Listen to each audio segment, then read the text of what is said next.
What's up, Dane here, and today I'm going to show you how I power things from my electric car. I'm going to hook a 2500 watt inverter up to the battery of my electric car and show you how I can use it to power stuff, which is pretty awesome.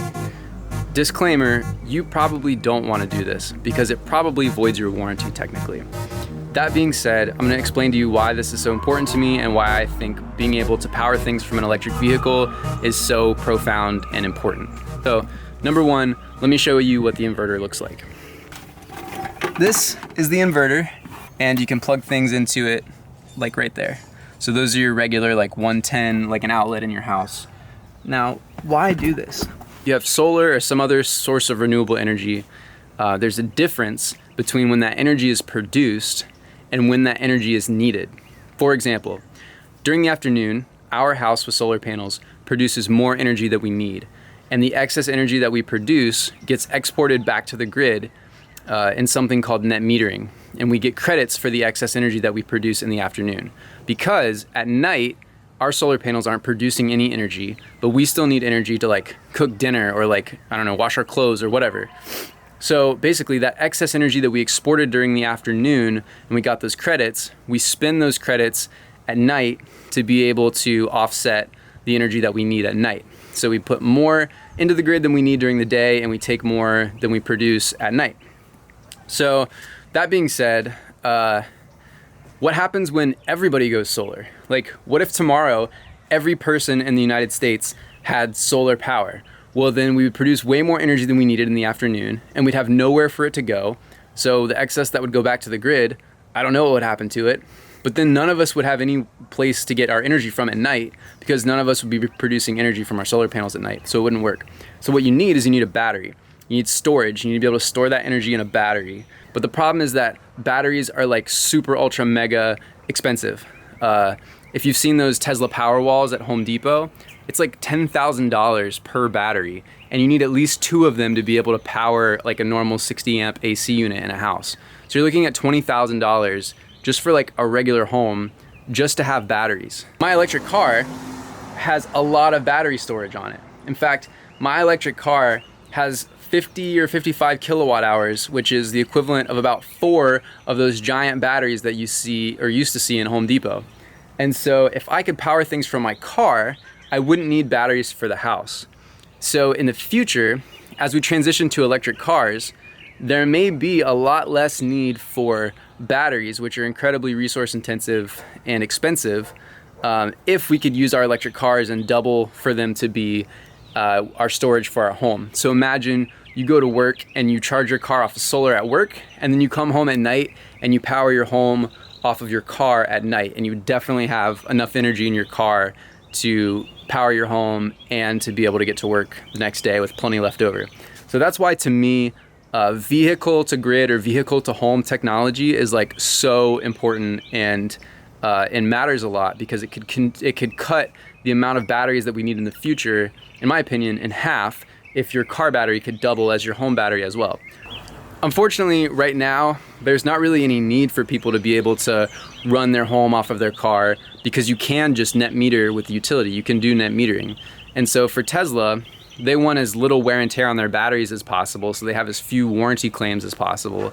And so for them, they've just made it so that by default, you're not able to do vehicle to home with your car battery. But with this small little hack, you can at least do a little bit of that. So if we ever had a hurricane here, we would be able to get enough energy from my car to power the fridge for as long as we needed.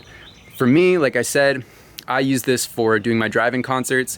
So if I'm performing somewhere where there's not access to good power, then I can run my show off the car. Plus, it's really cool to charge the car with solar and then be able to tell people like, hey, this whole show, by the way, has been solar powered courtesy of my electric car.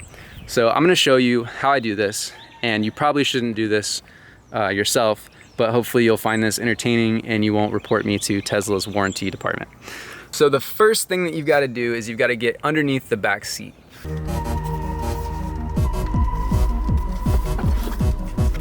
This is the penthouse where all of the high voltage, like all the high voltage power source stuff is.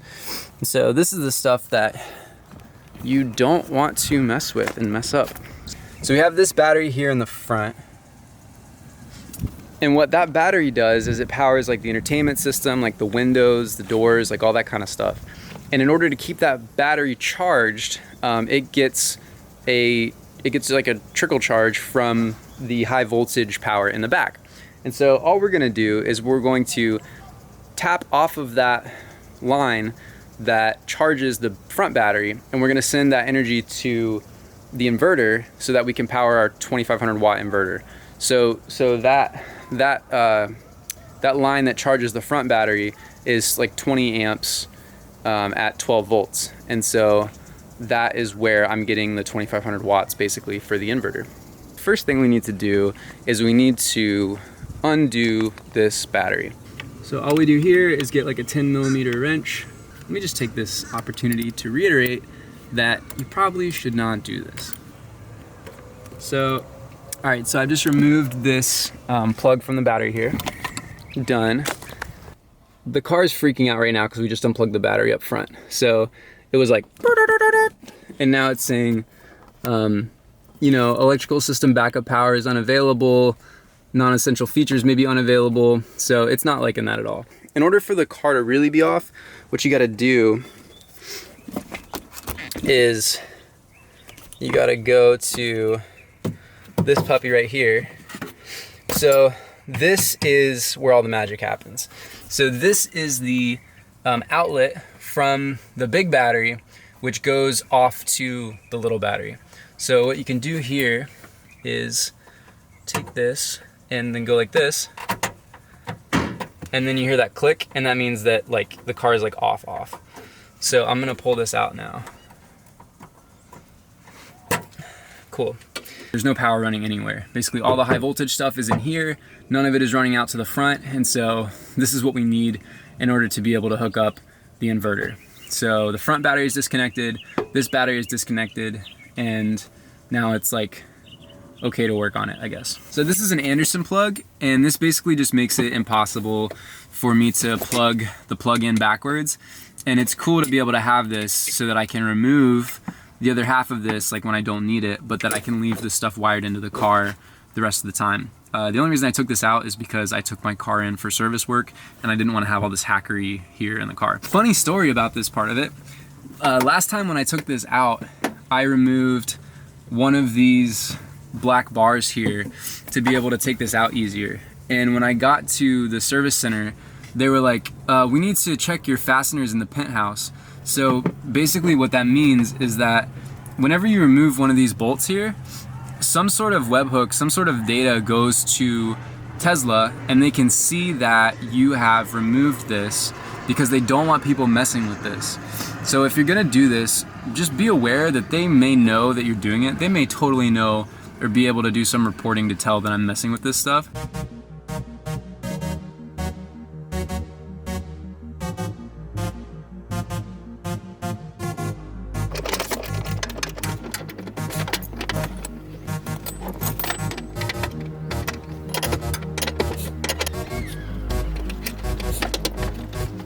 Cool, so that's the positive terminal that's come off.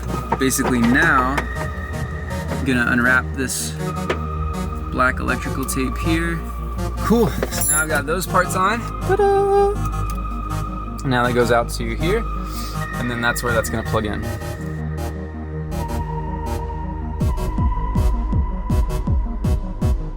So it's definitely getting dark now.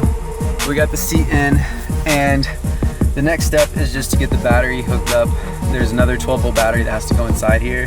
And basically what that battery does is just help regulate the voltage so that when you attach the inverter, the car doesn't notice that something else has been hooked up to it. And so it helps you not trip the car out, because the car has all these smart fuses on it, and apparently they're really, really sensitive, like microsecond sensitive. And so if it senses any kind of like spike or any kind of like big change or really, really small change, then it trips the car off and the car bricks out. And so in order to prevent that from happening every time you try to hook the inverter up to it, the first thing we do is hook up a battery to it. I'm tightening this battery back up, but as soon as I reconnected this battery up front here, now all of the entertainment system and all the lights and everything are working. They're running off of this battery. So we got lights. So let's hook the battery up. Cool. All right. So battery's plugged in now. Now to plug in the Tesla. Cool. Nothing happened. That's good. All right, so it's hooked up now. I got this light powered off of the car. I thought it was funny to like put a lamp out here. But one of the last things I want to explain is this Scan My Tesla app. And so basically it's like a way that you can see what's happening in your car. So I'm just gonna pull this up here. And you pay for this app, so it's like, I don't know, $6 or $7. It's kind of expensive.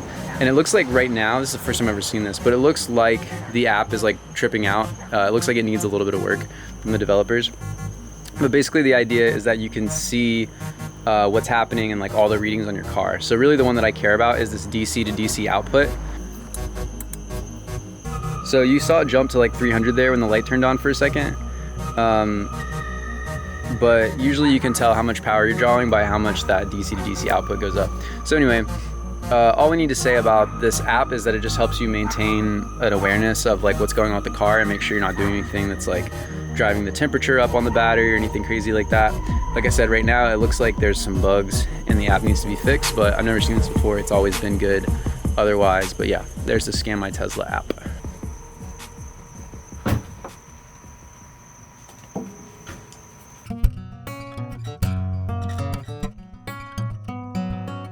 Ooh, I got this new whip, inside why this cool whip. Woke up with the sun and now I'm in here making music. Laid down in the showroom just to show him how to do it. Brilliant can look crazy if you don't know how to view it, right? So in the moment, technically homeless, always heat for a cold night, AC for the summer. Back seats going down and unfold this mattress above it. I've got privacy cause y'all can't see I'm under this cover. Well, I'ma watch some Netflix, get my chest fixed. Selfie time, carbon price necklace. I was trying to decide, should I flex all this? Whoa. And that salt and pepper, vegan leather, salt and pepper, vegan leather. Life isn't perfect, but I feel okay. Salt and pepper, vegan leather, salt and pepper, vegan leather. Yeah.